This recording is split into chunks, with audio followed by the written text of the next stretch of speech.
Viewers আসসালামু আলাইকুম রহমতুল্লাহ। আশা করছি সবাই ভালো আছেন। আজকে অত্যন্ত একটা গুরুত্বপূর্ণ বিষয় এবং অত্যন্ত একটা আনকমন বিষয় নিয়ে আসলে আলোচনা করব। এই বিষয় নিয়ে খুব কম টিচারই আসলে আলোচনা করে। তো আমার মনে হয়েছে কেমন যেন ইংরেজি যারা শিখতে চায় এবার কোনো রকম ক্লাস মেনটেন না করে যারা ইংরেজি শিখতে চান তাদের প্রত্যেকের জন্য এই ক্লাসটা অত্যন্ত ইফেক্টিভ হবে। সো আমি আলোচনায় চলে যাচ্ছি সময় জ্ঞাপন না করে। ফার্স্ট অফ অল আমি ওয়েলকাম করছি সবাইকে বাহাদুর ইংলিশ লার্নিং হোমে। ইংলিশ লার্নিং হোম নিশ্চয়ই আপনারা দেখতে পাচ্ছেন, a home to share knowledge of English language and literature. English language এবং লিটারেচারের নতুন নতুন বিষয় নিয়ে আমি আপনাদের সামনে ইনশাল্লাহ আমার চ্যানেলে হাজির হব। সো শুরুতে সবার প্রতি অনুরোধ রইল, সবাই আশা করছি ভিডিও ভালো লাগলে সবাই চ্যানেলটা সাবস্ক্রাইব করবেন এবং লাইক কমেন্ট করবেন। ওকে, আমি আজকের আলোচনার বিষয়ে চলে যাচ্ছি। আজকের আমাদের আলোচনার টপিক হচ্ছে how to learn a word. টপিকটা দেখে একটু হয়তো বা আপনারা চিন্তা করতে পারেন আবার কি, how to learn a word, একটা শব্দার্থ কীভাবে শিখতে হয়।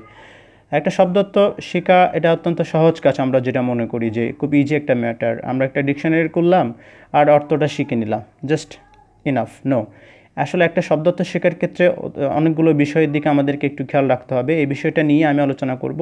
আশা করি যদি আমার এই ওয়েতে আপনারা কোনো শব্দার্থ শিখে থাকেন তাহলে অবশ্যই আপনার এই শব্দার্থ শেখাটা একটা ইফেক্টিভ লার্নিং হবে, আমি অবশ্যই বিশ্বাস করি। So how to learn a word, একটা শব্দ আমরা কীভাবে শিখবো বা একটা শব্দ শেখার ক্ষেত্রে আমাদেরকে কোন কোন বিষয়ের উপর নজরদারি করতে হবে বা কোন কোন বিষয় খেয়াল রাখতে হবে, সেই বিষয়টা নিয়ে আমি আজকে আলোচনা করব। ওকে, আমি আলোচনায় চলে যাচ্ছি। To learn a word we have to, আপনারা নিশ্চয়ই বুঝতে পারছেন যে একটা শব্দ শেখার জন্য আমাদেরকে যা করতে হবে। ফার্স্ট অফ অল প্রথমে আমি লিখলাম লার্ন কারেক্ট প্রনাউন্সিয়েশন।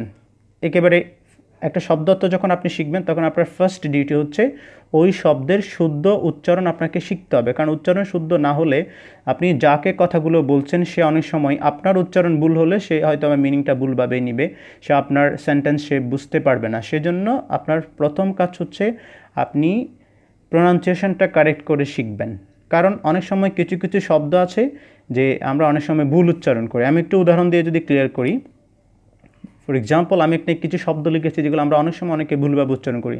যেমন শুরুতে একটা শব্দ আছে, যেমন আপনারা দেখতে পাচ্ছেন SUGAR।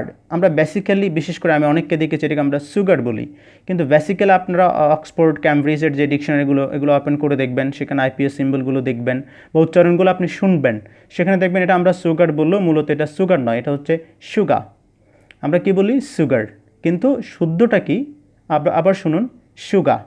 ওকে, তারপরে আসছে আমরা এই পরবর্তী শব্দটাকে অনেকে এভাবে, বেশি করে চট্টগ্রামের মানুষগুলো তো এভাবেই বলে যে teacher, he is my teacher. No, এটা টিচার না, এটা বলতে হবে টিচার। টিচার, এখানে কিন্তু কোনো স নেই, এখানে আছে চ, তাহলে বলতে হবে টিচার। আবার শেষের দিকে যে আরটা সেটা আপনি উচ্চারণ না করলেও পারবেন, তাহলে সেক্ষেত্রে আমরা পারফেক্টলি যদি উচ্চারণ করি তাহলে কী হবে, টিচার। এরপরের শব্দটা আপনারা দেখতে পাচ্ছেন যে হ্যাঁ, এটা অনেকে বলতে perfect. No, this is perfect. Perfect, এখানে শুরুর অংশটা দেখেন PER, এখানে পি হচ্ছে আপনার বায়োলেভিয়াল একটা সাউন্ড, দ্যাট মিন্স আপনার দুটা টোট টাচ করে বলতে হবে পা। আবার ফ্যাক্টে গিয়ে আমরা দেখতে পাচ্ছি এফ হচ্ছে ফ্রিকেটিভ, এখানে দুইটা টোট টাচ করা যাবে না, দুটা টোটের দুই পাশে একটু টাচ করলেও মাঝখানে আপনার শব্দটা একটু বাঁধাগ্রস্ত হয়ে আবার বের হয়ে যাবে, এই যেখানে আমরা ফ্রিকশন বলি, এখানে একটা ফ্রিকেটিভ, এটা হচ্ছে পারফেক্ট। পারফেক্ট। ওকে, আবার শুনুন পারফেক্ট। তারপর আসছে আপনার পাওয়ার। ওকে, আমরা দেখতে পাচ্ছি পাওয়ার। ওকে, তাহলে আবার শব্দগুলো শুনে নিই, সুগা, টিচার, পারফেক্ট, পাওয়ার। ওকে, এভাবে আমাদের প্রথম কাজ হচ্ছে আমরা শব্দের শুদ্ধ উচ্চারণটা শিখব। তারপর কী কাজ, learn correct spelling. Yes, it is also important. আপনারা দেখতে পাচ্ছেন লার্ন কারেক্ট স্পেলিং। একটা শব্দ শুধুমাত্র উচ্চারণটা শিখলেন আর মিনিংটা শিখে নিলেন, দ্যাটস নট ইনাফ। আপনাকে কিন্তু শব্দের বানানটা একটু দেখতে হবে। কেন বানানটা দেখতে হবে? কারণ ইংরেজিতে এমন অনেক শব্দ আছে যেগুলো উচ্চারণ একই কিন্তু বানান একটু ভিন্ন হওয়ার কারণে অর্থগুলো ভিন্ন। এর জন্য আপনি শুধু উচ্চারণটা শিখে নিলেই যথেষ্ট নয়, আপনাকে বানান শিখতে হবে। আমি একটু করে উদাহরণ দিয়ে আপনার একটা শব্দ দেখতে পাচ্ছেন, এখানে দুইটা শব্দ একসাথে আসছে, একটা হচ্ছে SOME সাম, পরেরটাও SUM সাম। বেসিক্যালি এই দুইটা শব্দের উচ্চারণের মধ্যে তেমন কোনো তফাৎ নেই, তাহলে এখন আসলে উচ্চারণটা ঠিক আছে, কিন্তু আপনি যদি বানানটা না পারেন তাহলে বানানটি ইম্পর্টেন্ট। প্রথমটা দেখছেন সাম, কিছু, পরেরটা সাম, একটা সংখ্যা বা একটা অঙ্ক, গণিত যেটাকে আমরা বলি, ঠিক আছে। তো সেক্ষেত্রে সাম, সাম এই দুইটা বানানটা জানতে হবে। তারপর আপনারা দেখতে পাচ্ছেন দুইটা শব্দ আসছে, স্টিল, স্টিল। প্রথম স্টিলটার অর্থ হচ্ছে স্যার চুরি করা, আবার দ্বিতীয় স্টিলটার অর্থ হচ্ছে ইস্পাত। তাহলে আপনি দেখেন বানানগত তফাৎ হওয়ার কারণে উচ্চারণের কোনো পার্থক্য না থাকার পরেও বানানগত তফাৎ থাকার কারণে অর্থগুলো একটু ভিন্ন। তারপর আপনারা দেখতে পাচ্ছেন আরও দুইটা শব্দ আসছে, দেয়ার, দেয়ার। প্রথম শব্দটাও দেয়ার, পরটাও কি দেয়ার। তাহলে প্রথম শব্দটার অর্থ হচ্ছে কি সেখানে, সেখানে, আবার দ্বিতীয় অর্থ হচ্ছে দেয়ার, তাদের। তাহলে দেখেন উচ্চারণ এক কিন্তু বানান ভিন্ন হওয়ার কারণেই অর্থগুলো ভিন্ন। সেজন্য আপনাকে অবশ্যই উচ্চারণ শেখার সাথে সাথে আপনাকে বানানগুলো শুদ্ধ করে শিখে নিতে হবে। তারপর আমরা কোন বিষয়ের উপর খেয়াল রাখতে হবে, লার্ন মিনিং। ইয়েস, আমরা চরণ শিখলাম, বানান শিখলাম, এরপর আমরা শিখব মিনিং, অর্থগুলো আমরা শিখব। এখন অর্থ শেখার ক্ষেত্রে আমরা যেটা মনে করি যে শুধুমাত্র একটা অর্থ শিখে ফেললাম হয়ে গেল, নো স্যার। মিনিংয়ের ক্ষেত্রে আমি এখানে 3 ধরনের মিনিংয়ের কথা আলোচনা করব। এক নম্বর আপনারা দেখতে পাচ্ছেন lexical meaning. Lexical meaning, lexical মিনিংটা কি, যেটাকে আমরা বলি ডিকশনারি মিনিং। এটা ডিকশনারি করলেন, সেখানে যে অর্থটা খুঁজে পেলেন সেটা হচ্ছে কি লেক্সিক্যাল মিনিং বা আবিধানিক অর্থ। যেমন আমি একটা শব্দ লিখেছি, এক্সাম্পল দেখেন, we have to try to keep balance of environment. We have to try to keep balance of environment. পরিবেশের ভারসাম্য বজায় রাখার জন্য আমাদের চেষ্টা করতে হবে। তাহলে স্যার আপনি এখানে ব্যালেন্স শব্দের অর্থ পেলেন কি ভারসাম্য। এখন সবসময় কি ব্যালেন্সের অর্থ ভারসাম্য হবে? নো। ইয়েস, কখনো কখনো কনটেক্সট অনুযায়ী অর্থ চেঞ্জ হতে পারে একই ওয়ার্ড। এটাকে বলছে কনটেক্সচুয়াল মিনিং। তার মানে একটা শব্দ এক এক প্রসঙ্গে গিয়ে এক এক রকমভাবে অর্থ প্রকাশ করে। এর জন্য আমাদেরকে কনটেক্সচুয়াল মিনিংগুলো জানতে হবে। ফর এক্সাম্পল আমি দিচ্ছি, I have no balance in my account. I have no balance in my account. তাছাড়া এখানে যখন অ্যাকাউন্টের সাথে ব্যালেন্স কথাটা যখন আসছে তখন এই ব্যালেন্স অর্থ কিন্তু আপনার ভারসাম্য নয়। এখানে এই ব্যালেন্স অর্থ প্রকাশ করছে কি টাকা। ইয়েস, রাইট, যে আমার অ্যাকাউন্টে কোনো টাকা নেই। তাছাড়া বিষয়টা আপনারা নিশ্চয়ই বুঝতে পারছেন যে কনটেক্সচুয়াল মিনিংটা কী, যে এক এক প্রসঙ্গে গিয়ে যে অর্থগুলো প্রকাশ করা হয় ওয়ার্ডের, সেটাকে বলা হচ্ছে কনটেক্সচুয়াল মিনিং। তারপর একটা ইম্পর্টেন্ট মিনিং, সেটা হচ্ছে অ্যাপ্লাইড মিনিং। ইয়েস, এখন অ্যাপ্লাইড মিনিংটা কী স্যার? অ্যাপ্লাইড মিনিংটা হচ্ছে কখনো কখনো আমরা কিছু কিছু শব্দ আমাদের মতো করে আমরা ইউজ করি, তার মানে বক্তা এই ওয়ার্ডটা ব্যবহার করছে একটা ভিন্ন অর্থ প্রকাশ করার জন্য, এটাকে আমরা বলছি অ্যাপ্লাইড মিনিং। যেমন আপনি দেখতে পাচ্ছেন একই word, I find no balance in the note. একটা নোট পড়ে আমি বললাম I find no balance in the note, আমি এই নোটে কোনো ব্যালেন্স খুঁজে পাই না বা খুঁজে পাচ্ছি না। তাহলে স্যার এখানে ব্যালেন্স অর্থ কি? আসলে মিল, সামঞ্জস্যতা। তাহলে আপনারা দেখতে পাচ্ছেন ডিয়ার ভিউয়ার্স, শুধুমাত্র আপনি একটা অর্থ শিখে ফেললেই হলো না, এই বিভিন্ন রকম যেটার ইউজ আছে সেটা আপনাকে জানতে হবে। এক জায়গায় ব্যালেন্স হতে আমরা পেলাম ভারসাম্য, এক জায়গায় ব্যালেন্স হতে পেলাম টাকা, আরেক জায়গায় ব্যালেন্স হতে পেলাম কি ইয়েস সামঞ্জস্যতা। ওকে, তাহলে স্যার আমরা এইভাবেই মিনিংগুলো শিখবো, lexical meaning, contextual meaning, applied meaning আমরা শিখে নিব। এরপর আমরা কিসের দিকে নজর দিব? Yes, learn word class, parts of speech. হ্যাঁ প্রিয় ভিউয়ার্স, হ্যাঁ চতুর্থ নম্বরে আপনারা যে বিষয়টার দিকে খেয়াল রাখতে হবে সেটা হচ্ছে লার্ন ওয়ার্ড ক্লাস। ওয়ার্ড ক্লাসটাকে আমি ব্র্যাকেটে ক্লিয়ার করেছি যে পার্টস অফ স্পিচ। ইয়েস, আপনি যে শব্দটা শিখতে চাচ্ছেন বা যে শব্দটা শিখবেন সেটা কোন পার্টস অফ স্পিচ, এই বিষয়টা সম্পর্কে আপনার পরিপূর্ণ ধারণা থাকতে হবে।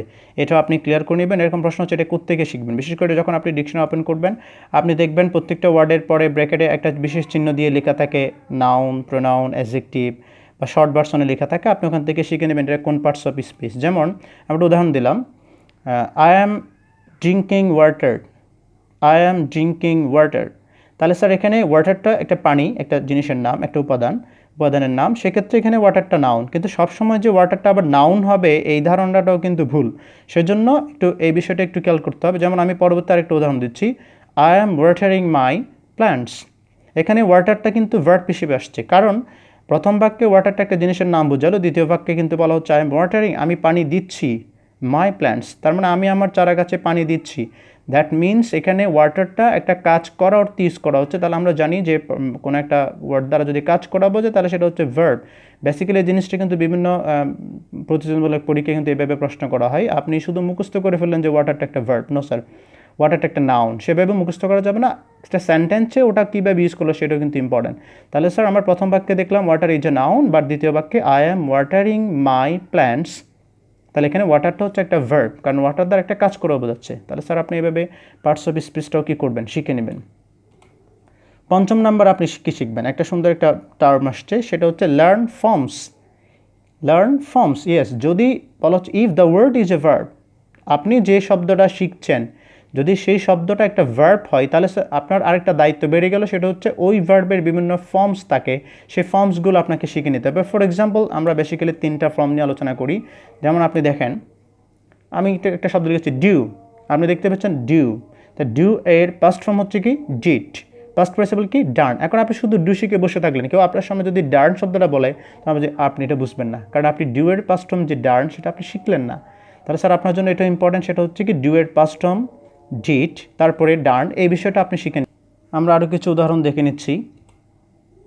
যেমন আপনি দিলেন গো, দেন ওয়েন্ট, গার্ন, গো ওয়েন্ট গার্ন, তাহলে আপনি শুধু গো শিখলেন, বাট ওয়েনটা আপনি শিখলেন না। যখন আপনার সামনে ওয়েন শব্দটা কখন আসবে তখন আপনি এটা অর্থ বুঝবেন না, কারণ আপনি গো এর পাস্ট ফর্ম ওয়েনটা আপনি শিখে নেননি। তারপর হচ্ছে গার্ন, ইয়েস। আরেকটা উদাহরণ আমরা দেখতে পাচ্ছি শাইন, তারপর হচ্ছে শোন, তারপরে শোন, শাইন আলো দেওয়া অথবা শাইন করা, উন্নতি করা। তো শাইনের ফার্স্ট ফর্ম বললাম আমরা কি শোন, পাস্ট পার্টিসিপল শোন, ইয়েস। তাহলে স্যার আপনি যদি শাইন শিখে বসে থাকেন, শোন শিখেন না, তাহলে আপনার বিপদে পড়ার সম্ভাবনা রয়েছে। এই জন্য আমরা যখনই কোনো একটা ভার্ব শিখবো, ভার্বের 3টা ফর্ম অবশ্যই সেটা শিখে নিব, অন্ততপক্ষে 3টা ফর্ম আমরা শিখে নিব, ইয়েস। এরপর দেখেন রিড, ইয়েস, রিড নিয়ে কিন্তু একটু ঝামেলা আছে। রিড, তারপরে অনেকে বলে যে read, now this is in past form, you have to pronounciate it rat. Read present ফর্মে রিড বানান একই, কিন্তু উচ্চারণটা ভিন্ন। ফার্স্ট ফর্মে আপনাকে বলতে হবে র্যাট, পাস্ট পার্টিসিপলে বলবেন র্যাট, রিড র্যাট র্যাট, ওকে। তারপর স্যার আমরা কোন বিষয়ের দিকে খেয়াল করব, ইয়েস, লার্ন দ্য সিনোনিমস। এরপর আপনার একটা দায়িত্ব, সেটা হচ্ছে আপনি যে শব্দটা শিখতে যাচ্ছেন সেই শব্দের আরও কী কী সমার্থক শব্দ রয়েছে এটাও কিন্তু আপনাকে একটু শিখে নিতে হবে, তাহলে আপনার লার্নিংটা ইফেক্টিভ হবে। ফর এক্সাম্পল আমি দিলাম একটা শব্দ দিলাম ফ্যান্টাস্টিক, ইয়েস। এখন ফ্যান্টাস্টিক একটা শব্দ, বিশেষ করে ট্রু ফলস লেখার ক্ষেত্রে কিন্তু স্টুডেন্টের এই বিষয়টা খুব বেশি ইম্পর্ট্যান্ট।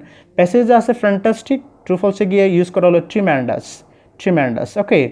এখন হ্যাঁ ভিউয়ার্স, আমরা দেখতে পাচ্ছি যে ফ্যান্টাস্টিক একটা শব্দ আসছে, তাহলে এটার আরও সমার্থক শব্দ হিসেবে আমরা যদি চাই তাহলে আমরা শিখলাম ট্রিম্যান্ডাস, রিমার্কেবল, ফ্যান্সিফুল, ওকে। তাহলে স্যার এভাবে আপনাকে সমার্থক শব্দগুলো কী করতে হবে, শিখে নিতে হবে, ইয়েস। সপ্তম অপশনে গিয়ে আমরা যে বিষয়টার উপরে খেয়াল করব সেটা হচ্ছে লার্ন দ্য অ্যান্টোনিমস, ইয়েস। ওই শব্দের অ্যান্টোনিমস কী কী আছে সেটাও একটু আমাদের জেনে রাখলে তাহলে আমার লার্নিংটা আরও বেশি ইফেক্টিভ হবে। যে অ্যান্টোনিমস মানে আপনারা নিশ্চয়ই বুঝতে পারছেন যে বিপরীত শব্দগুলো আপনাকে শিখে নিতে হবে। ফর এক্সাম্পল আমি একটা উদাহরণ লিখছি, ব্রিলিয়ান্ট, ইয়েস। ব্রিলিয়ান্ট শব্দের অর্থ মেধাবী, তাহলে এই মেধাবী বা চালাক আমরা অনেক কিছু অনেকভাবে এটি ইউজ করি। ইউ আর ব্রিলিয়ান্ট মানে আমরা অনেক সময় মেধাবী বোঝাই, একজন ফর স্টুডেন্টের জন্য ইউজ করছি ব্রিলিয়ান্ট, কাউকে বলেন যে ইউ আর ব্রিলিয়ান্ট, চালাক। তাহলে এটা বিপরীত শব্দ কি আসছে, স্টুপিড, ডাল, আনইন্টেলিজেন্ট। তাহলে আপনি ব্রিলিয়ান্ট শেখার পর আপনার সমার্থক শব্দ যেভাবে শিখে আসছেন ঠিক একইভাবে বিপরীত শব্দগুলো একটু শিখে নেবেন। যে ব্রিলিয়ান্ট এটার বিপরীত শব্দ হিসেবে আমরা পাচ্ছি স্টুপিড, ডাল, আনইন্টেলিজেন্ট, ইয়েস। তারপর আমার কাজ কি, ইয়েস। এরপর বলা হচ্ছে যেটা ভেরি ইম্পর্ট্যান্ট থিং, সেটা হচ্ছে make a sentence with the word, yes. আপনি তো এখন শব্দ তো শিখে ফেললেন, আপনি স্পেলিং শিখলেন, প্রনাউন্সিয়েশন শিখলেন, তারপরে তার ওয়ার্ড ক্লাস শিখলেন, ফর্মসগুলো শিখলেন, এরপরে আপনি সিনোনিমস অ্যান্টোনিমস শেখা হলো, মিনিং শিখলেন।